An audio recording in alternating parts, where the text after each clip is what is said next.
Welcome back to Shemsuniverse. So today, guys, we're going to discuss the relationship between Leo and another Leo. These guys are very, very prideful. These guys are represented by the sun. This is a very emotional sign as it follows Cancer, and it also has a very big logical side because it precedes and it comes before Virgo. So these guys are very much able to go on their emotional and also their logical side and understand the various ways in which that works. The first way to get to a Leo is through their emotions, and then the second way then is through their intellectualism after. So you got to emotionally connect with them, whether it be a man or a woman first, before getting to that intellectual level with them. With that being said, we're going to discuss the intimate relationship now, today. And when you get these two together in intimacy, we have two people that have about an 80% chance of working out. Reason being is Leo, like I was saying, is very warm, passionate, confident, outgoing, social, charming. They're marketable. These people are very much the kings of the zodiac, right? Kings and queens.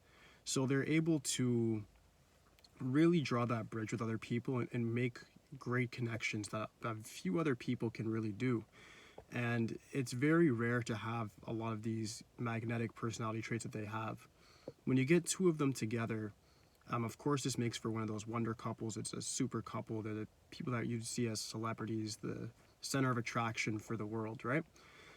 The problem that comes with them is you get two very confident people, at least on the outside, but the connection that needs to be set forth may not actually happen due to the fact that they're both trying to show each other their best selves. Until the mask can fully come off and they're actually showing who they really are, the relationship that they have may be superficial, similar to what Gemini and Gemini would have. So you have to make sure that they're actually really connecting on a more emotional basis, as I was saying before, and then that intellectual basis. If the emotional foundation is not set from the beginning of the relationship, the rest of the relationship can actually very easily turn to a catastrophe. So make sure if you are in a relationship with another Leo that you understand your partner fully, whether that be sexually, whether that be through trust, your communication, the ways in which you go about doing various activities throughout the day. You guys are both very fixated signs. So I always put that extra precaution for fixed signs to make sure that what you're doing is actually going to be how you want your relationship to go in the future. The reason I say that is because most fixed signs don't change much, not at all. Cardinal signs can change direction, mutual signs change all the time, a little bit too much. Fixed signs don't. So if you're going to be in a relationship with somebody else that's a fixed sign, especially two Leos, your pride, your ego, everywhere, everything that was set at that primary stage is going to remain like that. The only way for that to change is if you guys actually take the time to compromise and discuss what you're comfortable with, what you're not, and then through action, prove your love for one another. It can't just be an emotional facade. It can't just be something where you're just always just trying to show your best self and sell to your partner like they're some sort of client or customer. You have to actually really take the mask off and show the vulnerable side of yourself in order to get the full fulfillment out of the relationship.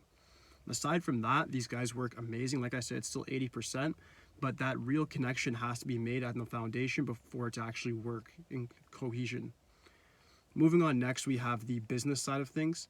Two Leos can do things such as like sales, advertising, marketing, anything to do with like visual arts works really well for them, and of course sports because they're ultra competitive. When you get a Leos in any sort of business setting, they're more than likely going to be successful because they're both very fixated on getting things done. They're able to really see the future and see themselves in it with a clear vision. And once they have the right amount of confidence based on what they're doing, is they're bringing some sort of passion to it, they're going to get it done. They're going to get it done very, very well. So when you get these guys together, the only negative aspect would be probably a bit of a power struggle for the hierarchy, just because, of course, two Leos are going to be like, well, I should be in charge. The other one's going to say, I'm going to be in charge. And then all of a sudden, you guys are arguing who's in charge instead of actually getting things done. So the main struggle here is just to make sure that you overlook the whole power thing and play your role to the best of your abilities. So if you're in this sort of business dynamic, make sure that whatever your role is, you're fulfilling it and doing even more than you're being paid for, or more than what's necessary. Always go above people's expectations, and then your expectations for your income will go up as well as a means of that.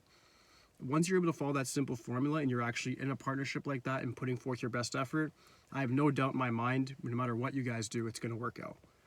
Moving on next, last but not least, we have the friendship aspect. Friendship between two Leos is very good. I'd say 95% definitely going to work. These guys are ultra competitive, like I said, very confident people, very prideful, and they're very image conscious. So a lot of Leos, they can't chill with other zodiac signs because like, they might come out bummy to a place where the Leo's like, well, it's my favorite restaurant. Why'd you come out like that? So when you get two Leos together, they're gonna probably be on that same tangent of, no, I need to look good because we're going here. And oh yeah, you said that was your favorite spot, so I'm gonna make sure I dress up. And that goes for guys or girls that are Leos. They're very, very image conscious. So a lot of people would say that they're vain, but when you get two Leos together, they understand that it's not vanity. It's just we have a certain image to uphold. So that connection, especially for friendships, is the strongest by far. Leos are usually always friends because they always have that same sort of persona, that same sort of image that they're trying to, I guess, sell the public. But it's not really selling. It's just like interior, their insides are really saying that I'm the lion or the lioness, and I need to look like royalty when I go out. I need to look like royalty when I'm doing things. I need to have a royal job. I need to have a passion for these things. And because of that, they attract the people that have that same sort of persona, which for the most part will probably be Leos or something like an Aries or a Scorpio as well. That's going to have that sort of power aura to them. That's the thing. And that's what Leos really have most of all, is a very powerful aura that allows them to really go into a room and illuminate it and then show people the power of the sun, because that's who they are. They have the solar energy backing them up, and they're able to go anywhere and be noticed and really control their environment quite well. But that should conclude the compatibility for Leo, guys. This is the first of many videos. Tomorrow we'll be going over Leo and Virgo. If you guys do have any questions regarding Leo, any at all, please just leave it in the comments for me. Aside from that, guys, please like, subscribe. Holla at me. That's it for today, guys. Peace.